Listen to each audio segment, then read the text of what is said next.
I waited till the gunfire stopped, and I opened the door, and there was my roommate and the guy who was my mentor for the last 5 years, laying on the floor dying. And that was the night. It changed my whole head. It changed my whole thinking. It changed my whole personality. It changed everything, man. My name is Bob. I'm a retired member of the Outlaws Motorcycle Club in Canada, and I'm chatting with Stacks.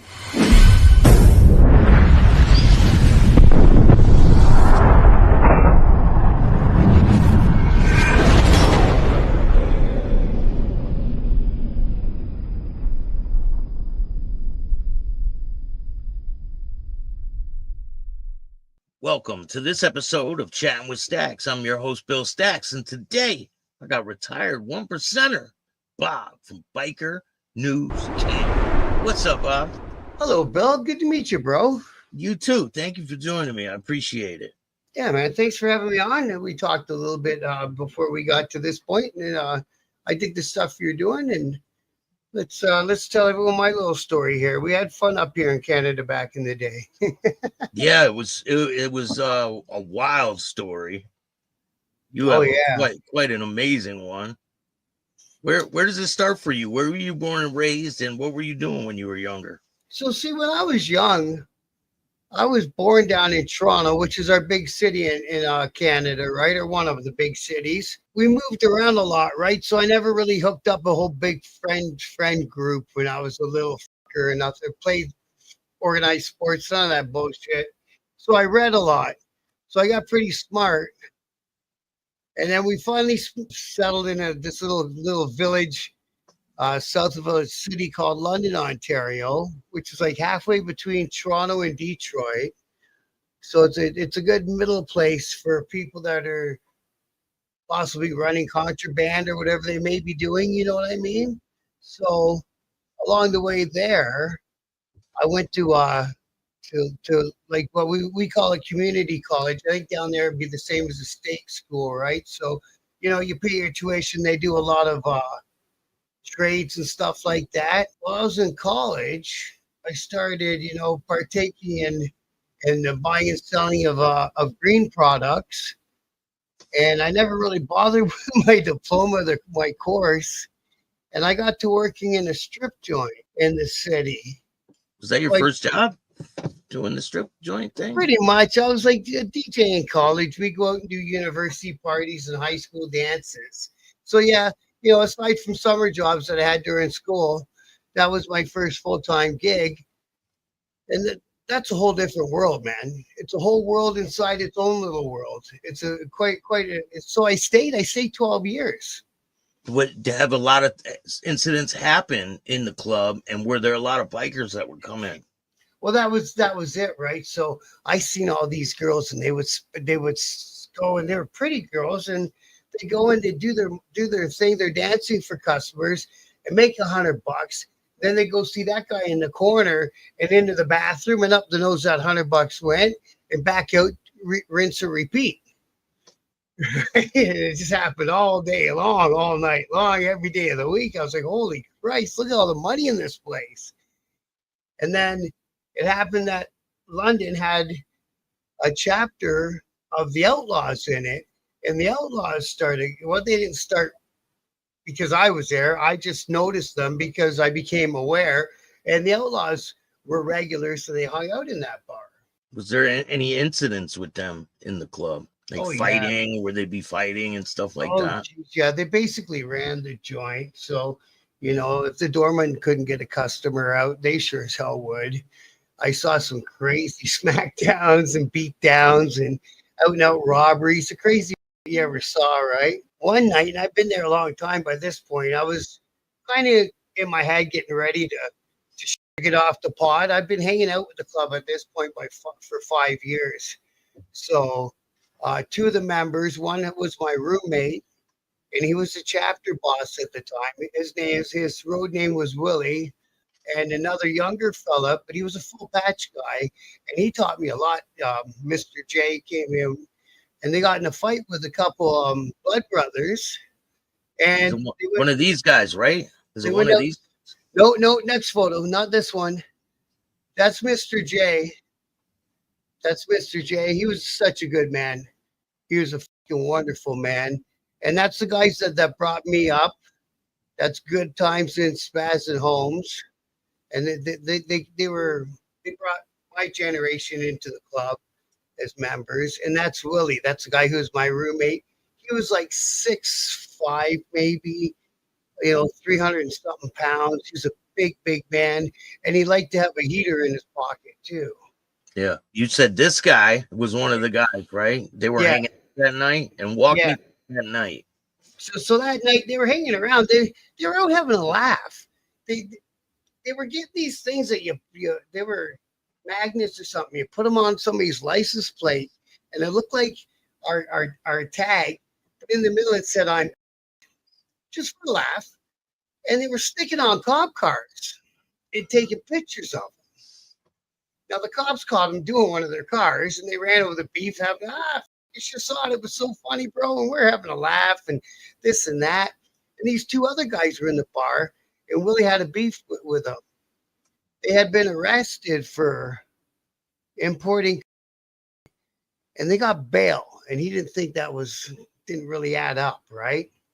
And then while they were on bail, they got wrapped into another investigation and arrested again and got bail again. So he was demanding to see some sort of disclosure. He wanted to see the disclosure. And the one brother, these two guys were blood brothers, didn't want up the disclosure. So apparently from what I heard down the road is they were talking about him. So anyway, they got in a bit of a fisticuff in the bar. And the two brothers, their last name was Lewis, got thrown out of the bar. And then they went out the back door. And then Willie and Mr. J hung out with me for a bit more. And then they went out the front door. And usually I would have followed them. But I had to change girls around who was up on stage. So I changed the girls up on stage. And then I got right back into my behind them position. And I heard a gun going off. Bam, bam, bam, bam, bam, bam, bam. And I'm like, what the? Because I knew that Willie and Jody didn't have no guns on them. Or Mr. J, sorry, Jody, same guy. So, I waited till the gunfire stopped, and I opened the door, and there was my roommate and the guy who was my mentor for the last 5 years, laying on the floor dying. And that was the night. It changed my whole head. It changed my whole thinking. It changed my whole personality. It changed everything, man. I ran in the bar and I yelled at the bar owner, "Hey, bro, call an ambulance." And he did that. There's another supporter there, and he came outside with me. And I said, I didn't find Mr. J yet. So we walked around the back of the pickup truck, and Mr. J was in the same condition, right? So the poor guys, they walked into an ambush, and they didn't even have a chance to defend themselves or anything, right? They just walked in, and the guy started squeezing. Wow. So do you think it was the people that were in the bar prior? Yeah. So it took about a year for these two guys to finally get arrested. The younger one turned himself in, and then a week later, they arrested the older one just outside of Toronto, which is like 2 hours east of where I'm at. And they went to trial for the double murder. And the defense, as far as it was, I left the country. At the start of the prelim, I left the country. I didn't want involved. And the Crown, which is a prosecuting attorney, had subpoenaed me to be a Crown witness. And by this time, I joined the club, and I was a full patch member, man. So I left the country. I think I was 4 or 5 months into having my patch. And I went to England. We'll do the England story later. But anyways, when I got back, their defense was that Willie had shot at them first with an old 38 and missed. And they shot back to defend themselves, and they beat the charges. Wow, they beat the charges? Yeah, there's a cabbie sitting right there as an eyewitness. They never checked the victims for, you know how you're watching TV, you see all that GSR, gunshot residue. Willie was left-handed. That would have been the first thing I asked him, what hand was his gun in? But again, it's not my job to convict somebody. So yeah, but so when you were there, did you see a gun on the ground? No, I didn't take no gun inside. The defense was I took the gun inside. So they're trying to put it on you, basically, like covering it up. Yeah. And you really don't have any idea of what's going on, right? You're inside the club while the shots are going off. So, right. See, and we figured we knew who it was because the older brother of them two guys was known as a shooter, and he wasn't no slouch. And he took an open hand slap in the middle of a strip bar in front of him. You know what I mean? I think that was enough for him to say, "F it." I'm doing what I'm doing. So he got out there and waited for him. And there was one of my buddies was in there. One of our buddies, not my buddies. So the club is the general's buddies in the car with them two guys. And I guess from what he told people as they were arguing, the young one said, "You can't let him get away with that. You can't let him do that." And so they drove around the front of the building, parked it up so they had a quick escape, got out of the car and got ready and waited for them two guys to come out. Wow. It was a short wait. They were kind of done what they were doing after the tussle and all that. You don't hang around, right? Yeah. You get moving. They were ready when they left. Yep, they were ready. He just started squeezing, and whatever happened, he was good with. Yep. When they get killed, what happens with you? Do you go to the funeral and that's your roommate? So what transpires with you? So that was the big thing that the club paid me a lot of respect, showed me a lot of respect that they didn't have to, man. But I've been hanging around for 5 years, and I've been coming to every club event in the Canada part, which was Ontario basically. So, and I've been there, and they would have me behind the bar if there was no probates around at the time and shit like that to help them out. So I was already getting treated like I was a member. At the funeral, my motorcycle was still in the shop because it was early April. Actually, it's only a couple of days from now, isn't it? Like tomorrow or something, isn't it? Today? It's April 6th now.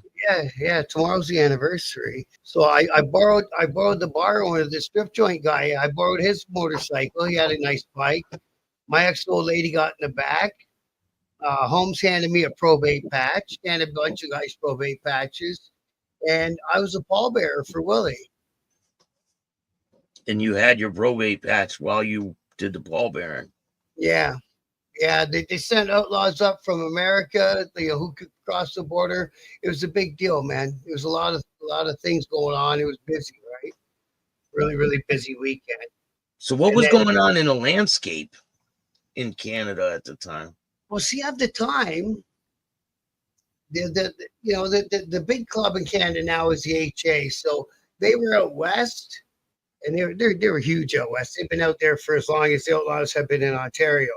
They were also to the east of us in Quebec, and they were huge in Quebec too. There used to be an outlaw chapter when I first started hanging around in Montreal. And one by one, they got picked off until the last two guys just fled the province. They're like, "We can't do this, man. We can't hold it down. And you guys ain't sending nobody from Ontario to back us." So they split, right?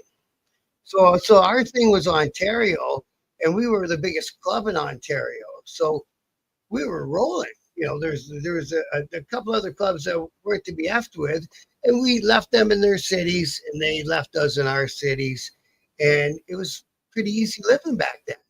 But who was the other big club in Ontario? Wasn't there Rock Machine there? No, Rock Machine was in Montreal as well. They were fighting the big war with the HA for all them years.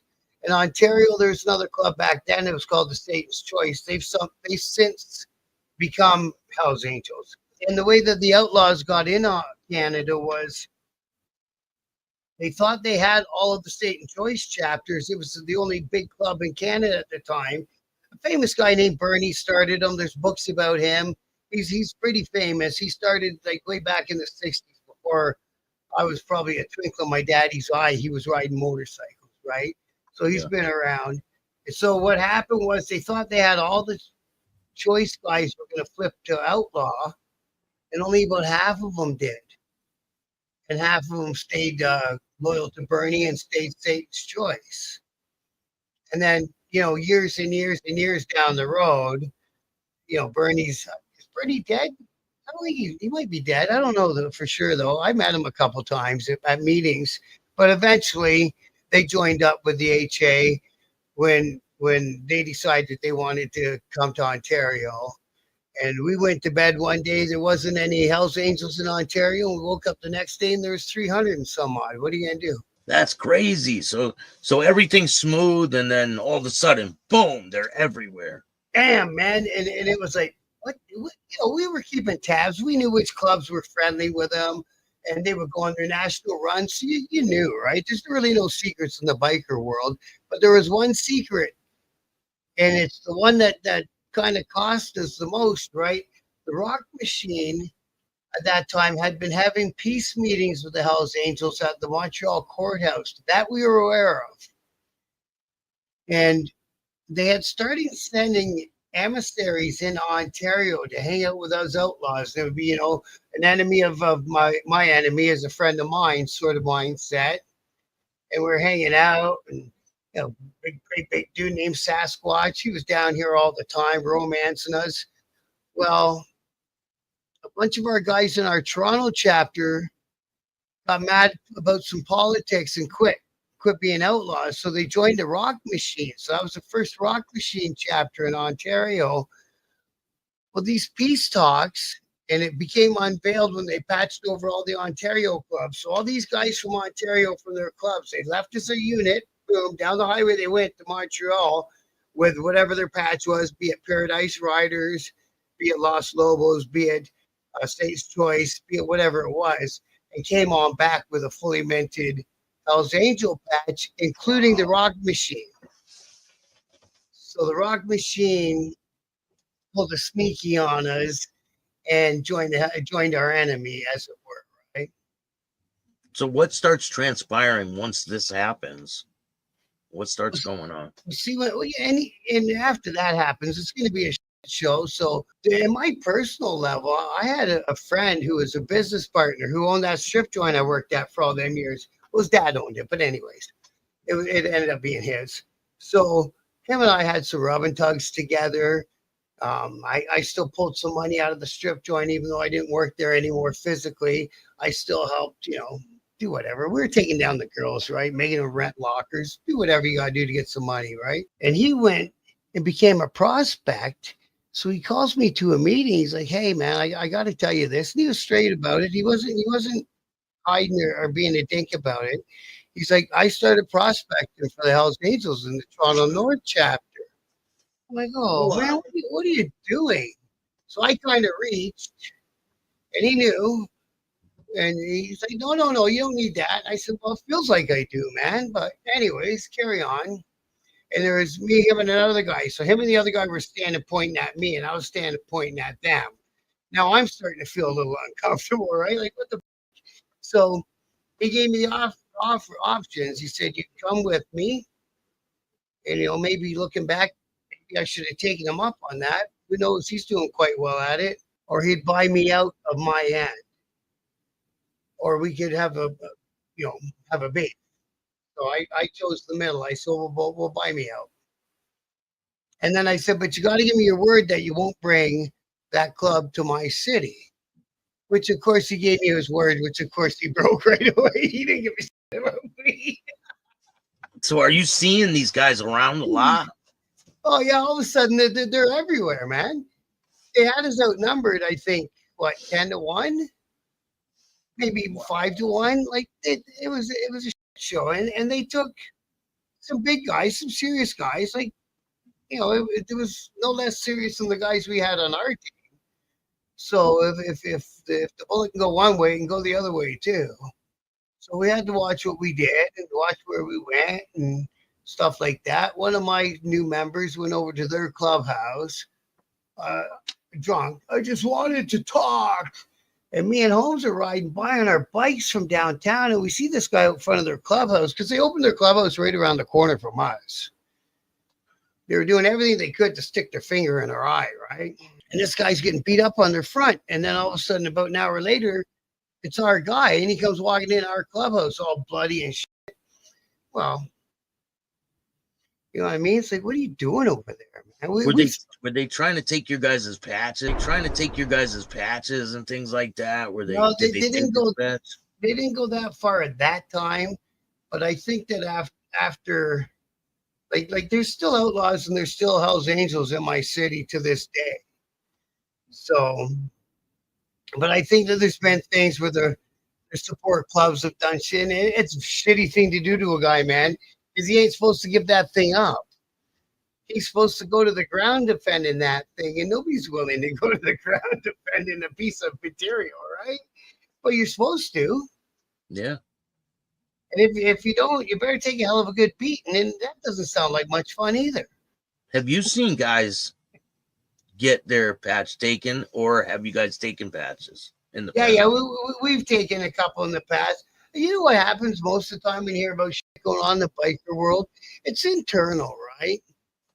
You know what I mean? Like I pulled plenty of Outlaws patches because I was able to, and they weren't making the cut. So what would be a reason why you would pull an Outlaws patch? And can you walk me through a situation?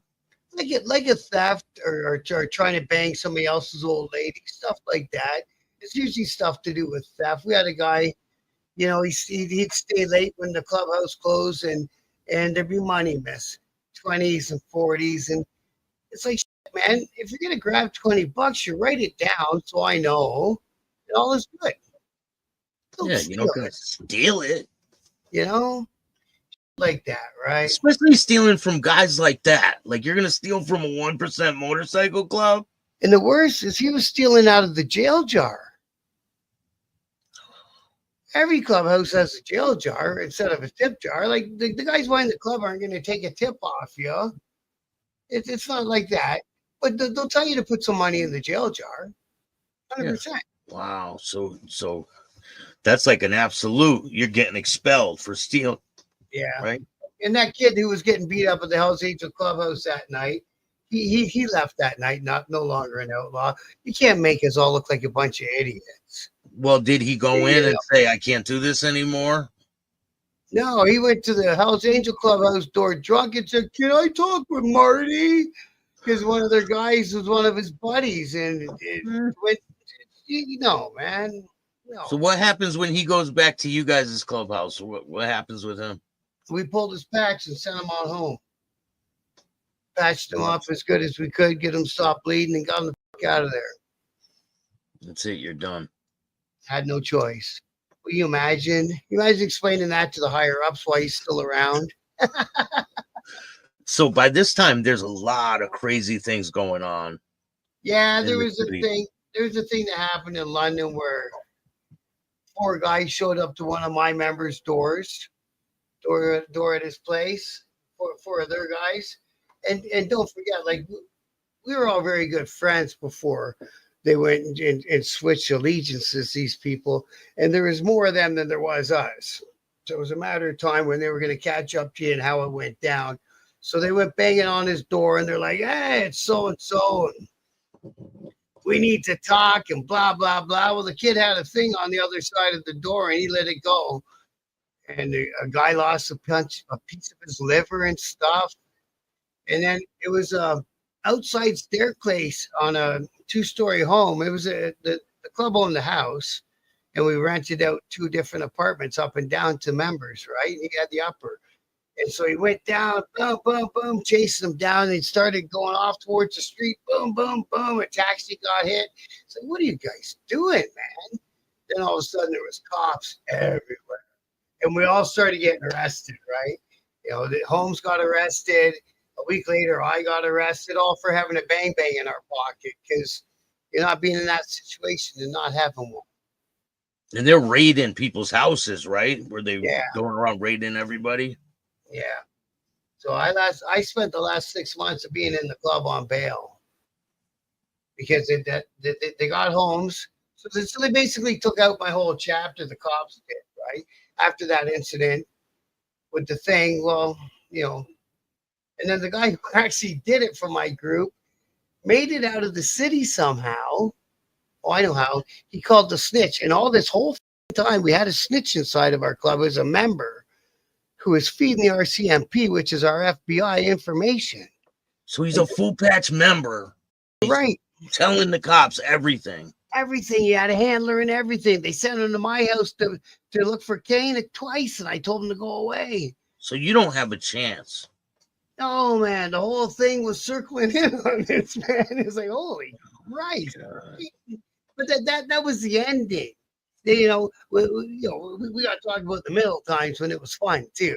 Before the HA came to town, but before everything went upside down and turned, before the snitch got let into our club, and it's always, the snitch got let in by a guy who had been sent to another chapter that he didn't know nobody at, and the guys he did know that he was told to, this guy will help you, that guy will help you. They're friends of the club.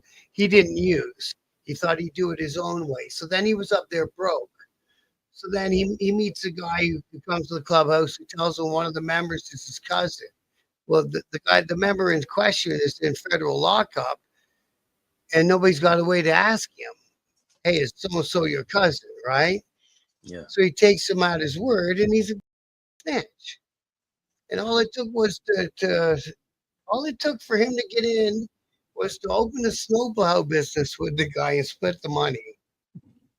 That's all it took. Plow a few driveways. So there's so many questions I got for you. And yeah, man, during your time when all these people are going with the Angels, did they ever offer you a patch? And if they did, can you walk me through when they offer you the patch? So like I say, on that very first meeting with two business associates, he offered me I could come with him then, but there was no offer of a patch for a patch. And so you would have to go down to Prospect. And you're like, hell no. And then, like when it was all swirling around, everything was going, we actually had some of the guys in our chapter right away. Well, we're more friends with that guy, the bar owner guy, Rob. And we're going to go with him, hope there's no hard feelings. Well, the one guy did that. He caught a beating one night. I don't know. I wasn't there, but he caught a beating. He went home in an ambulance. So there was your own people that end up going with the guy from the club. Yeah. Yeah. And did they start as prospects too? Yes, they did. So they gave up a full patch outlaw patch for a prospect 81 patch. Wow. Which to me was never going to happen. I got too much pride for that. And then you don't even know when these people are asking you this, you don't know if you can trust them. Right. You don't know if it's going to be a sneak deal where they say, come on over and just to get your patch and then send you down the road, right? Right. And then your club ain't going to take you back. That was exactly how I thought about it. Because there's one guy in there that I had personal beef with, who was also an ex-outlaw from Toronto. And I said, what am I going to do about that guy? And they're like, oh, he's willing to be water under the bridge kind of thing. I said, I don't believe that, man. Like, I'm not willing to be water under the bridge. How the fuck would he? We put hits out on each other, for God's sake. We did not like each other. So, Wow. Yeah. So that was my thought. I thought he's going to get me in there.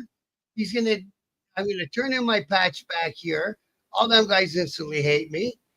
I'm going to go over there and he's going to say, what are you doing here? Get home. And I'll be standing there with my dick in my hand. So that was exactly what my thoughts and concerns were. I think they would have did that. Because the second time around, so I told you about the one. So two of them left pretty much right away with the strip joint guy.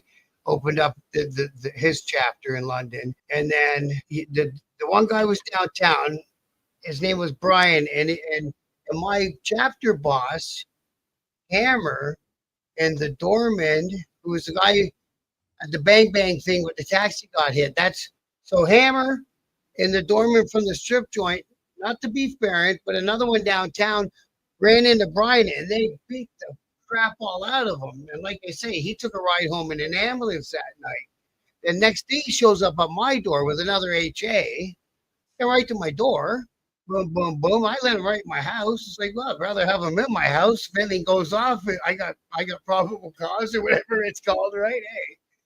So my wife wasn't too happy, but his face is like bad, man. He's going, what are we gonna do about this? I said, well, what do you want to do about it, man? I said, honestly, you want to go shoot one of my guys? Go shoot one of my guys. And then you know what's gonna happen? We're gonna come back and shoot you.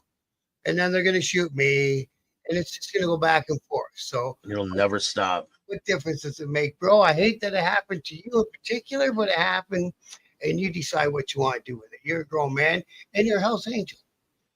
Figure it out. So 3-4 months later, Hammer quits our club, and he goes over there. They sit down at church. Hammer walks in the room. Brian goes, "What's he doing here?" They're like, "Well, he's our new prospect." He said, "Not after what he did to my face, he's not." And they said, "We're not asking, we're telling." So then Brian ended up quitting their club, and I've never seen the guy since. I heard he's living out in a small community doing okay. I wish him nothing but the best. So in the beginning, he was an outlaw. Then he goes to the Angels, and then now he's no more. Just doing whatever, yeah. What ends up happening with the guy that did that to his face? He's still an active AJ to this day. He's world famous, man. He's opened support clubs. He's done so well in that club. So, some of the guys that went to that club from this city did very well in it. I can think of 3 or 4 of them did very well in it. So it was the right move for them. Now, with all this beef that was going on back and forth, you know a lot of these guys. Did you, like, truly in your heart, did you hate these guys? Well, that's the hard part, right? We went out one day and we all brought our little things and put them in our pocket and said, we're going to go get one tonight. And I followed same guy who took the beating, poor guy. But he was active. He moved around. He wasn't a hider, right? So we got in behind him when we drove around through the city until he saw me in my car with a bunch of other Goombas, and he went and he fucked off, right? But I don't know. It's a tough call. I don't think I would have. I mean, did you hate these guys? Well, some of them I did. Some of them I did because we had prior beef. But like I say, some of them did very well for making that move, and they weren't going to do that well in our club. Our club in Canada anyway wasn't like that club in the way that we did things, right? We didn't structure our things where you had to be really, really, really, really doing well to be a member. You just had to be able to hold your own and pay your dues and whatever. The other club seems to me like every one of them has to be doing really, really well to stay involved, right? Yeah. You can't be no bum. No, it ain't cheap being a biker, right? It's not cheap at all being a biker. Yeah, and that's kind of the story of how the Hells Angels came to Ontario, right? And they did it smart and they did it great. And it's me and Holmes and the whole chapter. Holmes is a smart guy, and he said, "Don't ever think those guys are stupid or weak or scared of us or any of that." He said, "Because none of that is going on down in their camp." He said, "They're just waiting until it's the right time for them, and then they'll be here." They wanted to wipe you guys right off the map, right?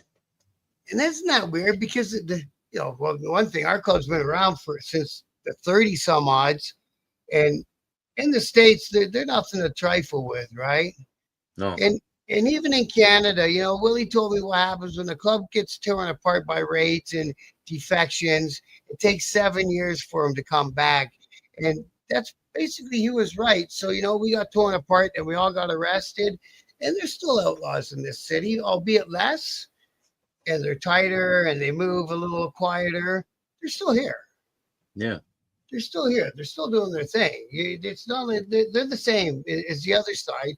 There's no fear really, except for when you're standing there on the side of the road with your old lady and 10 of these dudes roll up on you, right? Have you ever had that happen where you're in a spot where you're getting confronted and you don't have anything to help yourself? Well, see, me personally, I was known as the guy who always had something in his pocket.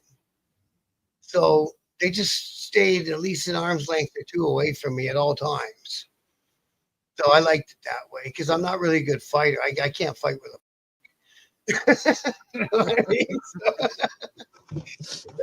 A couple questions I have for you is, up in Canada, it snows a lot.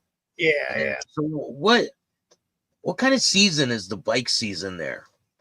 So the bikes are just starting to come out now, but you wouldn't want to be on the highway on a motorcycle today, or where I am, and I'm in like kind of the warmest part of Ontario, just out of Detroit. So we get the same weather as they get. We probably get similar weather to what you get, right? I'd say the middle to the end of April.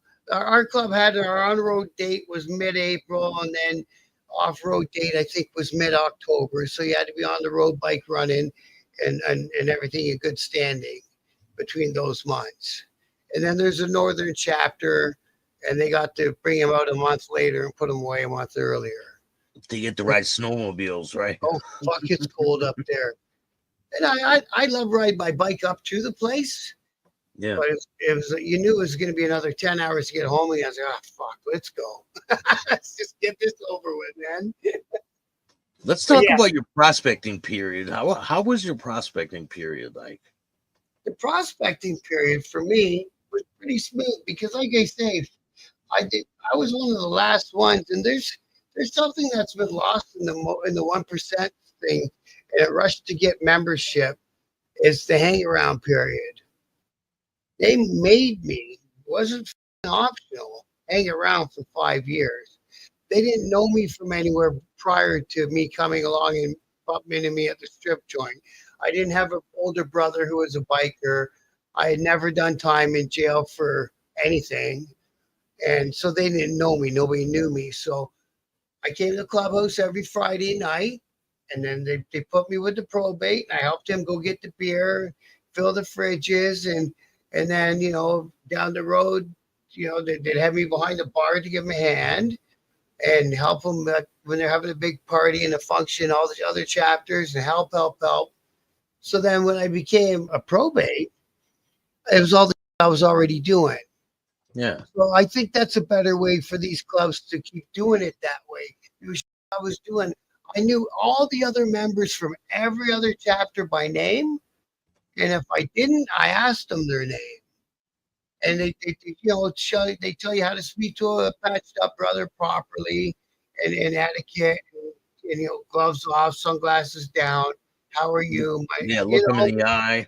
Yeah, all that. Actually, I did a video about it the other day, but it's important in the biker world. So I had all the other guys respect. They were calling me brother. I was already doing kind of moves before I got full patch anyway, and I was working with other members, so that helped me. Yeah. Did you have any situations where you're like, damn, maybe this isn't for me? Yeah, just before Willie got shot, him and I were starting to clash a little bit, and I was like, man, maybe I don't want to do this. I can go do anything in the world. Maybe I don't want to do this, man. So I wasted 5-6 years of my life. It ain't no big deal. And the shooting happened, and it was Felt like you needed to do it, right? Once the shooting happened. Yeah, I felt like I needed to take Willie's spot and fill it. Not like I would ever take his spot or fill his shoes, but in my head it felt like I had to try to, right? Like when I got in the club and I got my full patch, I was like tried to be the best guy in that club that the best outlaw I could be sort of guy, right? I wasn't there to fuck around.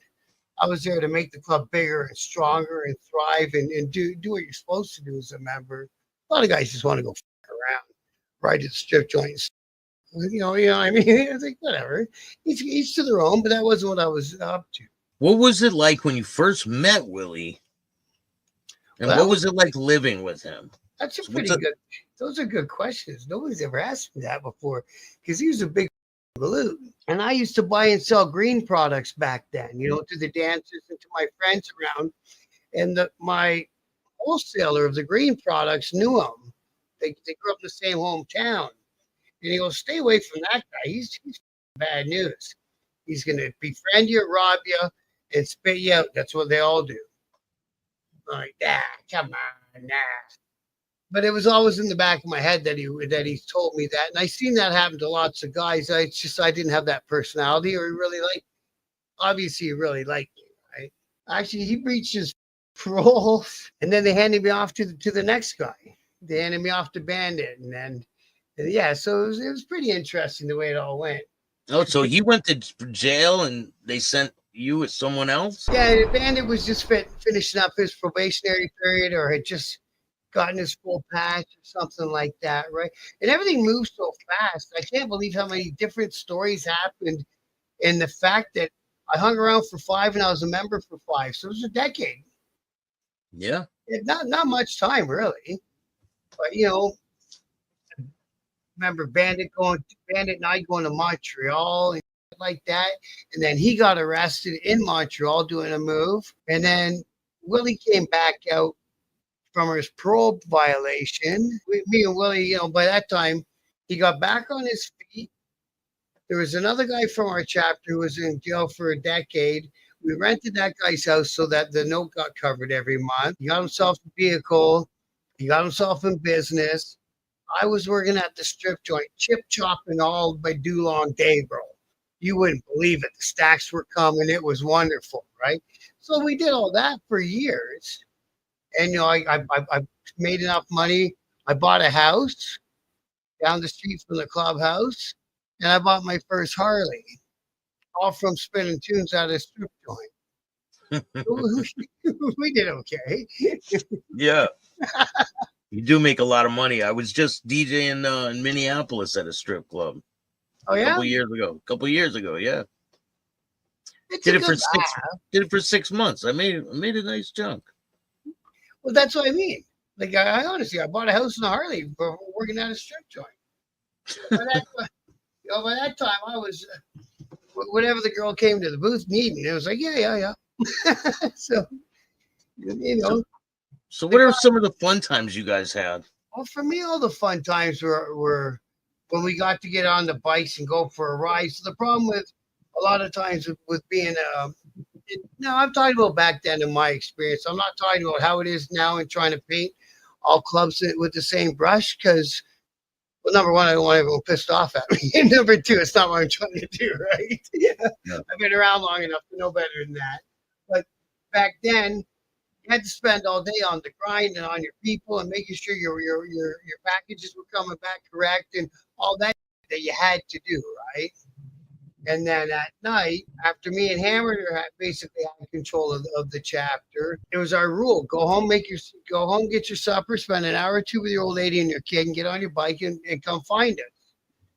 And we'd spend every night just racing around London with our patches on, representing, going from strip joint to strip joint. Back then, there was a strip joint on every corner. Right? And that's London, Canada, right? Yeah. Because when you first said it, I was like, London? Ain't London, England? Yeah, so all that times, the whole chapter saddled up at the same time, and you get every guy to finally be there on time, and you rolled out to another chapter for a weekend party, or it's so-and-so's birthday, or Joe's getting married, or whatever's going on, right? I always liked that. Anything when we were on the bikes and we were moving around as a crew, I always enjoyed it. What was it like when you would be riding with your brothers in a pack? The best one was one time me and Bandit went over to Detroit, and they were opening a new chapter in northern Michigan. So we started in Detroit, and then we stopped at every smaller city along the way up. What would that be, I-75? Going north through Detroit? I don't know. Anyway, I'm from the East Coast. I don't know. So as we're going up the interstate, we're stopping off at pretty much every exit and picking up another chapter, either of Outlaws or support club members. So by the time we get up, maybe 6 stops up, I don't know, I would say there had to have been 300 bikes in this pack. And one of my club brothers, actually Bandit and his partner, had built me this motorcycle, and it was back in the Evo days, and it wasn't anything special now, but back then it was. So they built it.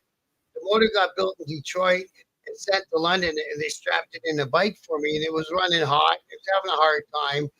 And so they said to me, just go right in front of the pack so you can air that baby out. I was like, holy, because you know how it is in the biker world, the front of the pack's for the certain people. Yeah. There's me and one other guy that had a 110 at the time, and he got the one side and I got the other side, and we just opened up our throttles so the bike could air out. Gave her. We're on the interstate.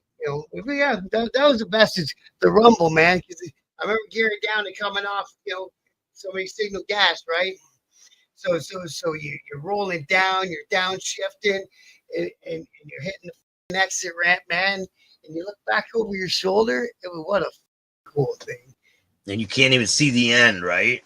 straight out of a movie, man. And you can feel it. You can feel it. Like it shakes you, man. It was the best time. Those are the times I always love.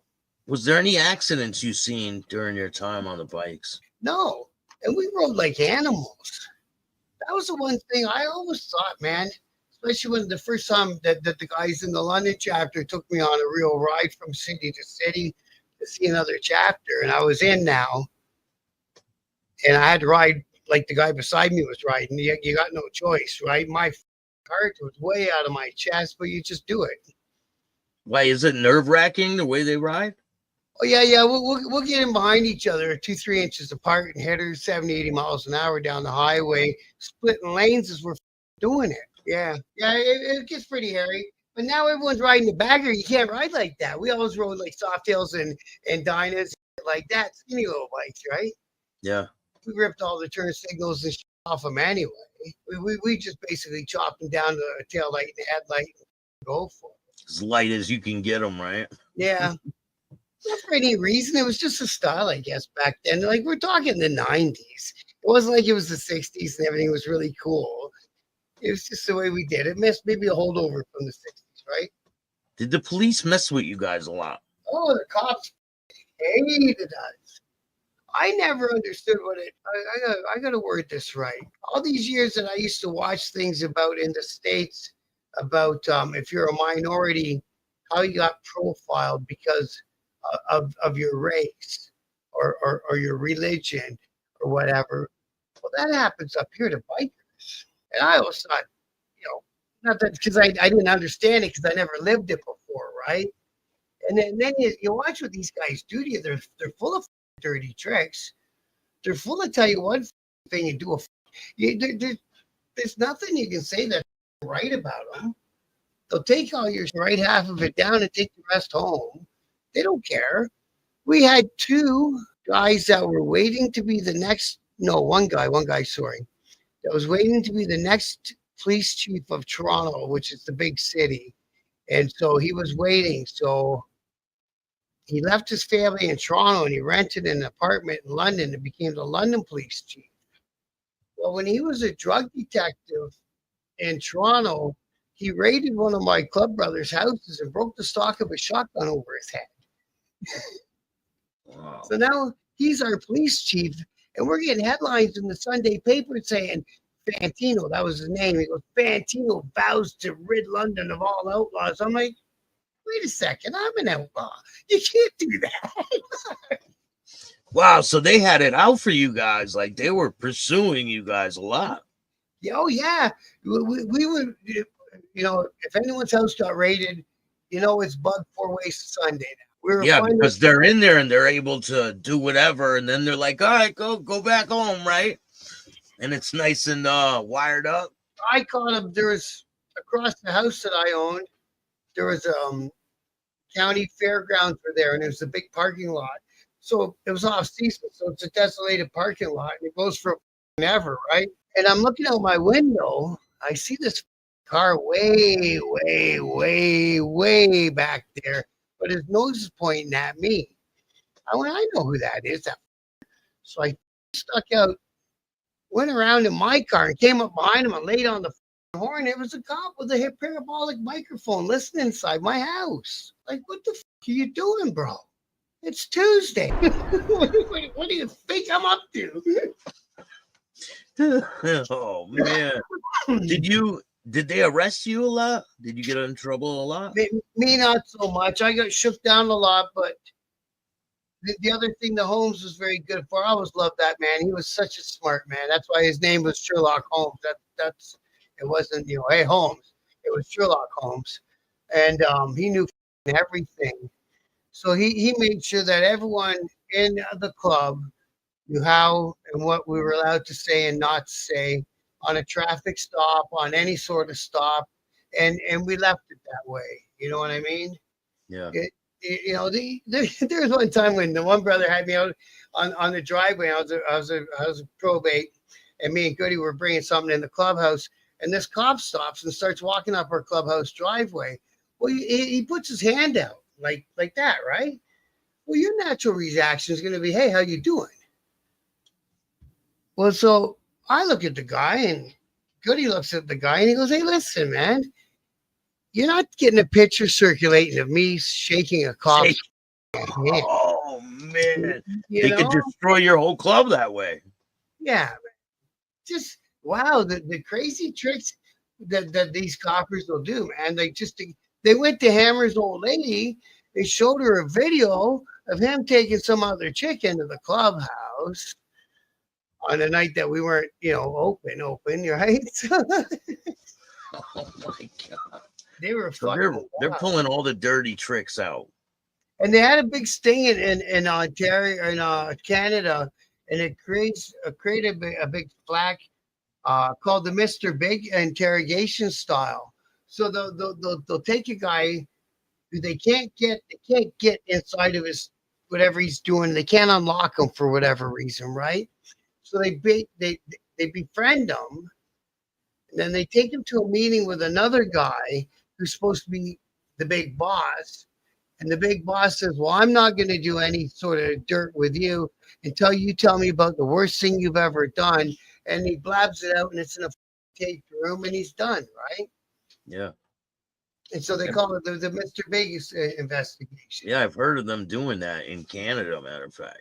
Yeah, so they do that. So the criminal world in Canada ain't that big, so we all know each other, right? Yeah. Everybody knows who's got what and who does what and who's driving what. Everyone knows, right? And so that's the only way they can get into us. So when all the other things were happening, like with the Hells Angels, when they killed their own, you weren't in the club yet. That was in the 80s, right? Oh, back there down in Quebec and all that. Yeah. So what were your thoughts on that when that happened? See that's why it gives you up. It gives the other clubs all the material they need to attract members that might have went that way or this way or whatever, because they say, "Look at," you know what I mean? And this is some of the bullshit I've heard that I have no idea if it's true, and I don't think it is. They make you get a life insurance policy, everything, your bike, your house goes to the club when you're passed, blah blah blah. This thing happened down in Montreal. They took out 6 or whatever it was, their own guys. Like, is that what you want to get involved in? So it loads up all the other teams with all that ammunition, right? Yeah. Or the cops. It loads up everybody with the ammunition. It happened, I guess. What about Wayne Calistine? Have you ever heard of him in the Bandidos? Wayne Calistine was a London outlaw. Was he? Yeah. I did not know that. Absolutely. So he was around as I was coming up and through the criminal little world in London.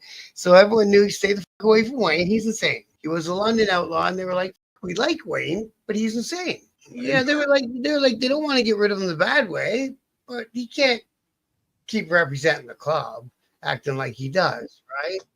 So they talked him into starting this other club called the Annihilators.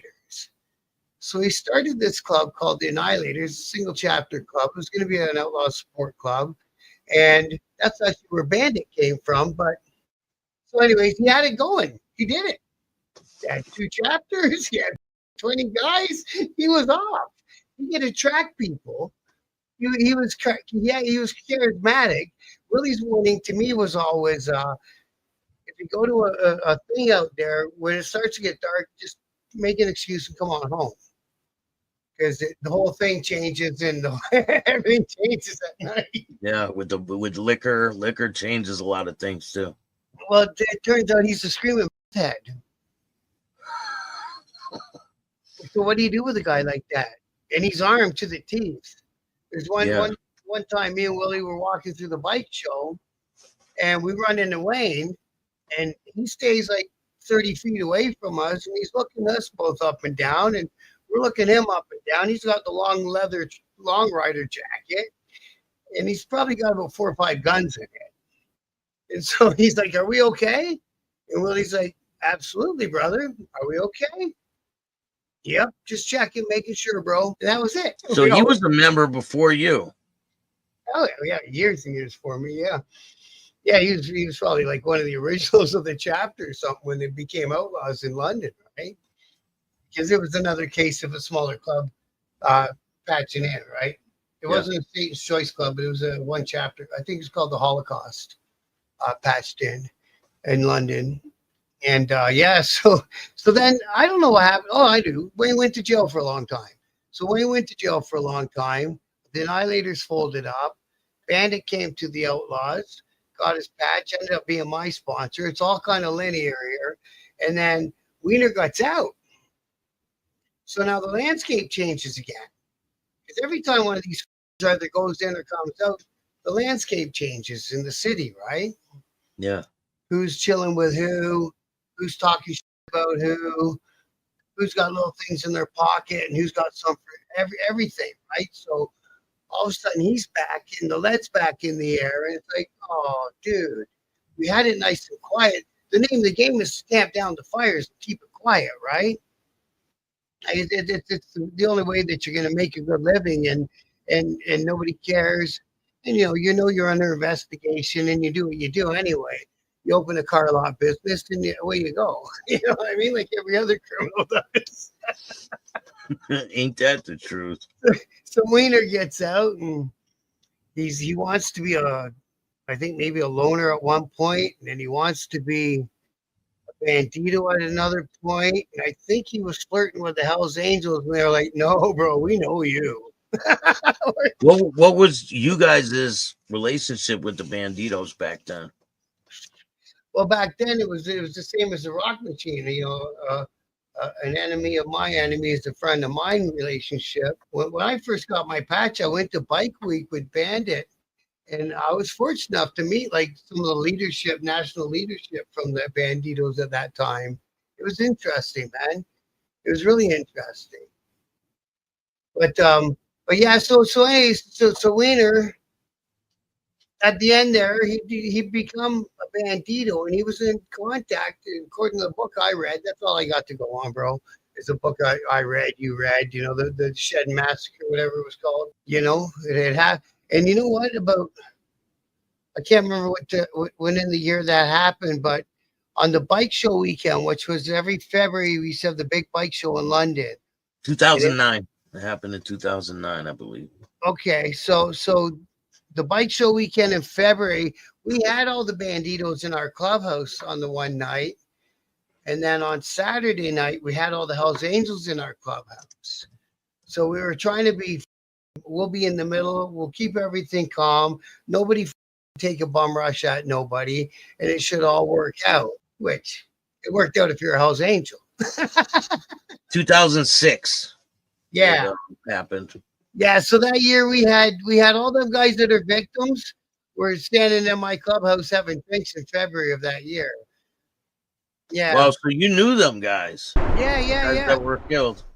Yeah, Boxer Joe was a really cool cat, man. He was from a little city just an hour down the highway from us. Yeah. So like I say, the biker world and the criminal world small in Canada because there's not that many players. Yeah. So it's not like I don't think they're getting that many new players, but I could be 100% wrong. I'm 20 some years out of it, right? Yeah, so that's what I want to talk to you about. How does your biker club life come to an end? Well, it could have came to a lot worse end in my part, but we had all been rounded up because, like you say, we had that snitch in the club. You know that snitch was at my wedding? He was at my wedding. What? We had cops in the back field at my reception, and I thought they were there because they thought we were at beef with the 81, and I thought they were there for that. It was our fucking snitches handlers. They were listening to us all chop bumps in the bathroom during the wedding. He's like, yeah, just tell me what you got going on. Well, one time that snitch got in the back of my car, me and Bandit got in the front. We went to drive out through the country, all these back gravel roads with trees and farm fields everywhere to talk about something, right? Well, that snitch thought it was his last ride. I was like, we didn't even know. We didn't even know. We were out there wanting to talk about something else. He's scared as hell in the back. His cell phone was his thing. That's all he had to have was a cell phone on him. And I Yeah. remember specifically going to meetings and I have to wrestle that prick's cell phone out of his hand and put it in and take the battery out of it and put it in the bath. You know, back in the day, the flip phones and all them phones. That was his device. We had a meeting in Windsor, and I come back out of the hotel room. We rented a room for a meeting, and there's cops everywhere because they thought that was his last ride. And then they pulled him. They pulled him shortly after the Windsor thing. Do you know, like, when they pull him, are you like, where is he? What's going on? And how do you find out that he's working with the cops? Well, that was the worst thing. I was on bail from already, so I wasn't seeing or talking to nobody. Yeah, I got the phone call, and they said, "Hey, man, you know, no, wait a second. They pulled him. It wasn't uncommon not to see him for a day or two, and then all of our doors came in." Then you know why that happened. Because they brought us all and did everything out of the London region for some reason. They were arresting guys up in Sault Ste. Marie, which is 9 hours away, and they made them stay in London. They made everybody stay in London, as far away as Ottawa, Sault Ste. Marie, Toronto guys, St. Catherine guys, Woodstock guys, Winter guys, and of course us London guys. And then by the time they raided, I was a chapter boss in London due to Holmes was in jail also. Hammer defected. And I was basically the last guy fucking left, right? So I mean, okay, I'm pressed. Let's go. How many different positions have you had during your time in the club? I started out as a secretary pres, and then I went from there to vice pres, and then from there to pres. So yeah, a few. And then I had an officer thing, like not sergeant arms or nothing. I was like in charge of the support gear. So I made sure all the support gear kept flowing for the region. So that stuff's pretty big. You know, it can be. It can help out, especially because back then our brother Taco was on the run back then. And during the time I was a member, he'd been caught in that city just north of Detroit. What were they thinking when he got caught? What was Well, it was reaction? That was the thing. It was big, right? Like that guy was, always will be a legend. He shaped the Outlaws. He shaped the motorcycle world as far as 1% clubs go. And he was just so well known, well liked, well respected. So it shook everyone pretty hard. I know, there's already guys in whatever positions have to be filled because for an organization to run, those positions have to be filled. Just the way it is. So then all of a sudden we started a defense drive, and it was big. It was big. It was $2 million on that defense, bro. And they anyway. And they RICO'd his ass. So when I was on my way down to Bike Week, the coppers, and like say I only had my patch 3 months maybe. We're on our way to Bike Week. Let's go. Me and Bandit go over the bridge, and citizens' vehicles, different vehicles at different times with a different person driving. And they picked me right out of the lineup. You go over the side, go in the building, then in the building, go in that room. There wasn't no around. They knew who I was. Okay, fair enough. So I go in the room. I sit around there for ages. This little short dude comes cruising in, man. Little leather fedora, pencil thin mustache, black guy. Looked like he's right out of Central Casting. I loved him. Like, who the fuck are you? He's like, I know who you are. I was like, yeah, whatever. So what are we doing here? So he says to me, he goes, I got 3 questions for you, and then you can go on down to Bike Week. I say, yeah, whatever. Lay him on me. So he goes, where's Taco? I go, come on, man. What the fuck are you talking about? I have my patch less than 3 months. You think that the club's going to say to me the day they give me my patch, by the way, Taco's in Albuquerque? I don't know where Taco is, man. So he has a good laugh. He goes, oh, yeah, you're right. I saw you last year, blah, blah, blah. So the guys from the States surveil us guys in Canada, which I found mind-blowing. Because they thought maybe you'd be up there, right? Well, you know what? Now you said it, that does kind of make sense. I never thought of that before, right? Yeah. And then he asked, where's the rolling slab? He goes, you guys got a transport truck out there, and you're running around the highway, hauling nothing and cooking. I was like, do we? That's pretty ingenious. And then he's losing his patience with me, right? And finally he goes, where's your fucking airplane? I go, what are you talking about? He goes, there's a private jet with Charlie on the tail. I've seen it. And I said, I don't know, bro. Can I go to Bike Week now? And he said, yeah, get out of here. You've never seen it, right? Never heard of no private jet. I wouldn't be surprised if it existed. Why not? Maybe. Right? There's outlaws for all around the globe, right? There's like 500 or 600 strong in Germany alone. You know what I mean? And I don't think it takes much to lease a jet anymore, does it? All those half-assed rappers can do it. He passed away March 3rd, 2019. Taco. 2019.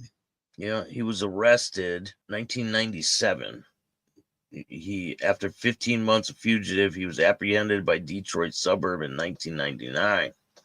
He was convicted. Oh, so he was indicted on murder charges in 1997. He went on the run for 15 months. He was arrested in the suburbs of Detroit in 1999. He was convicted in Tampa, Florida. Have you ever been down to Tampa or around Florida region? Well, we did the Bike Week trip in the Daytona, but we didn't stop at no other chapters. We went down with a few of the brothers from the Detroit chapter because Taco was from Detroit, even though like the Outlaws started in Chicago and there's 4 chapters. And don't get me wrong, all 4 of them chapters have weight in the club. You know what I mean? Like there's no getting around that. They've written books about it. It's common knowledge. They have weight in the club. But because Taco was the national P and he was from Detroit, some of the power shifted to Detroit, right? So they got their walls drove through by tanks, by the FBI gang, and all that shit happened to that chapter, right? Like those guys go through their being a big motorcycle club. It's even sometimes just being a small motorcycle club. You go through your shit. The cops put you through your paces. They make you want really, really, really want to stay being a biker. How do you end up walking away from the life? Yeah, so in our case, so they rounded us all up, like I said, because of that snitch, and I caught bail the first time round, and then they got a sneaky thing up here that I didn't know. The prosecuting attorney can appeal the fact that you got bail and run another bail hearing on you. After you already got out, they can do that? In a high court. So they run another bail hearing on me at a high court, and my lawyer he said, I said, I'm out of money. That's the other thing that happens. You run out of money pretty fast when you start getting arrested. And you still got a mortgage to pay, and now you got a wife and a kid. You got to make sure they're. You got lawyers, bail, you got all this stuff. And all of a sudden, like, I'm out of money. You're gonna have to do me the best you can, and don't fuck it up. Well, anyways, so I go back to jail. How long did you get out on that bond? Oh, how long did they get out? I was out for a month. I was just getting used to it. And because, what I did for a living, all my work partners were inside, right? So I couldn't turn a dollar. And my bail had me pretty much stuck in my house anyway. So I couldn't turn a dollar. So then after 30 days, they run this bail hearing, and back in I go. I didn't even take tobacco in my ass or nothing. They were choked at me. I'm like, oh, I thought I was winning, bro. He goes, you don't ever win the second one. Man. So that was 1 month in, and then I stayed another 13 months. Are you locked up with all your brothers? Yeah, it wasn't bad. You know what I mean? Me and Bandit and our other good friend from up north, Alex, all in the same range.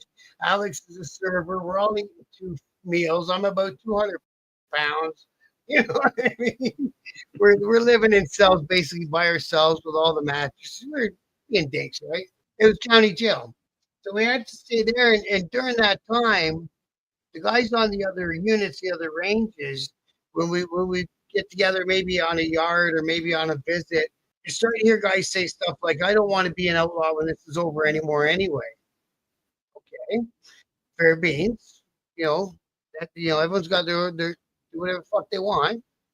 And then it got to because we're all co-accused of being members of organized crime. So this is Canada's first trial run at our version of RICO against the motorcycle club. So we're all co-accused as being members of organized crime.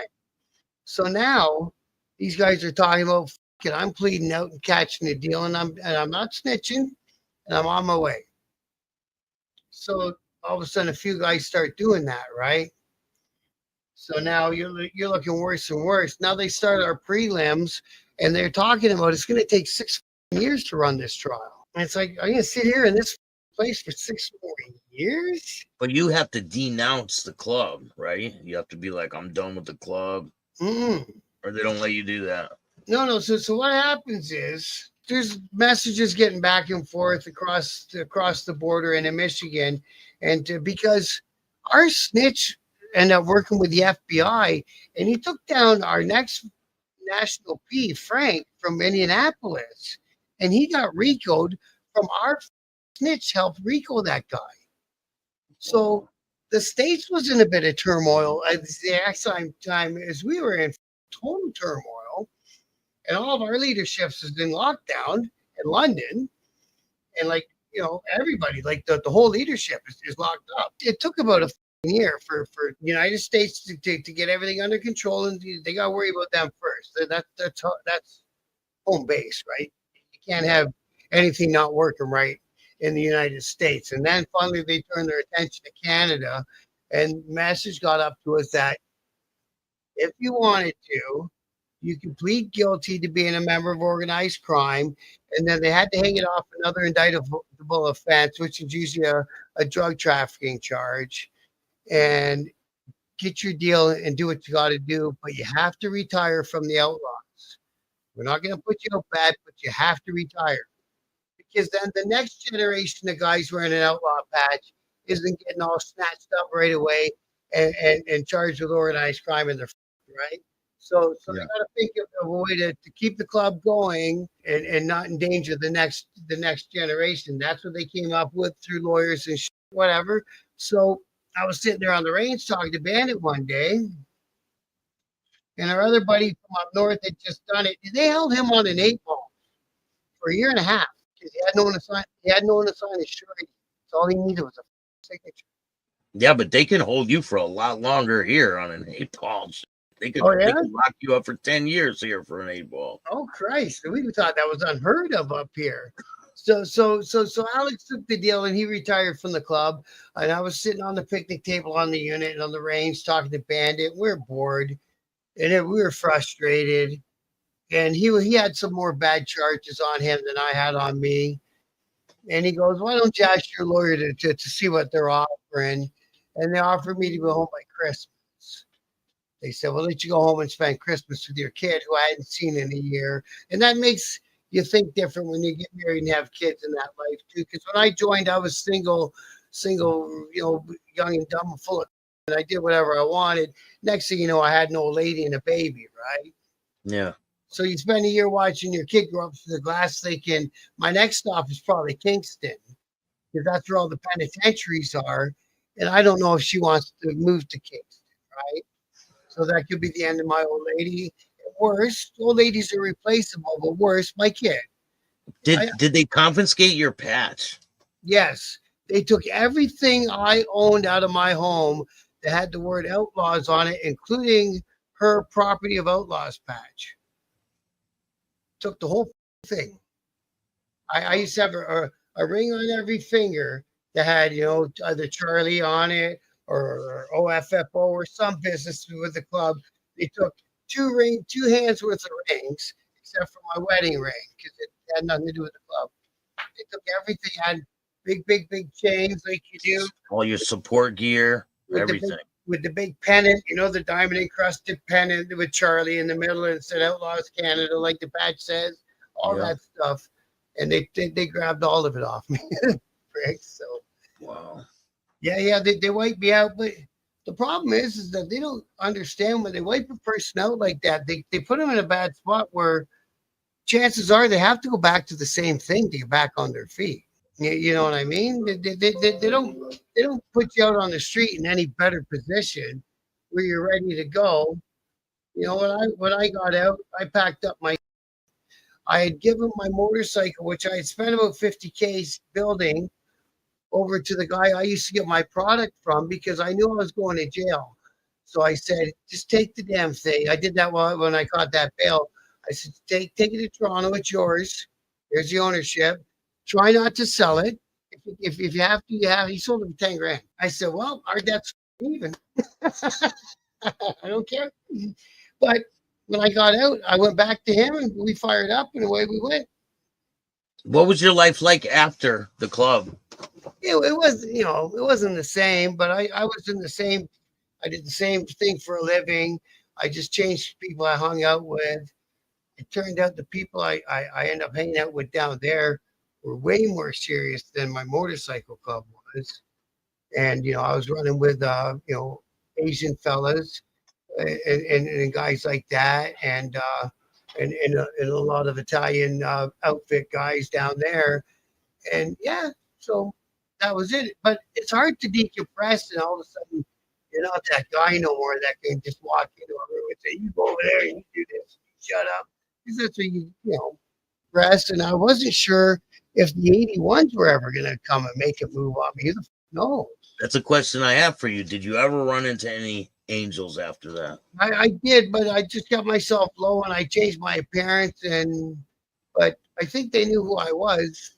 And they stayed on their side of the room and I stayed on mine because some of the guys that I was moving with down there, the Italian fellows, did other sort of work with those guys. I don't know, but they knew each other somehow.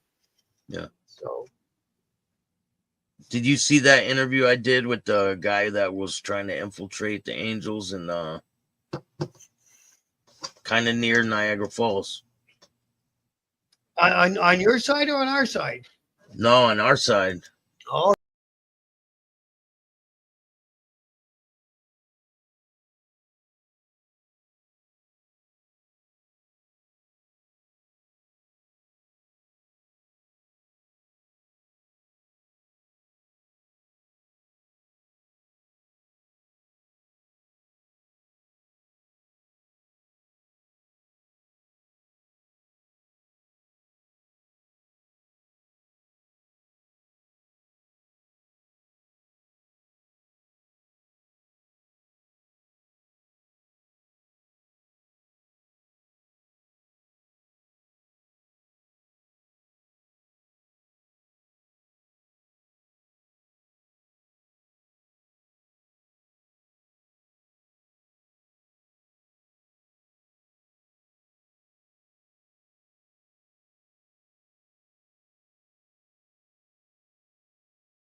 So what is your life like now? It's pretty quiet now. I'm I own a small heating and cooling company that's kind of not doing that great, but we'll keep trying at it for a while yet.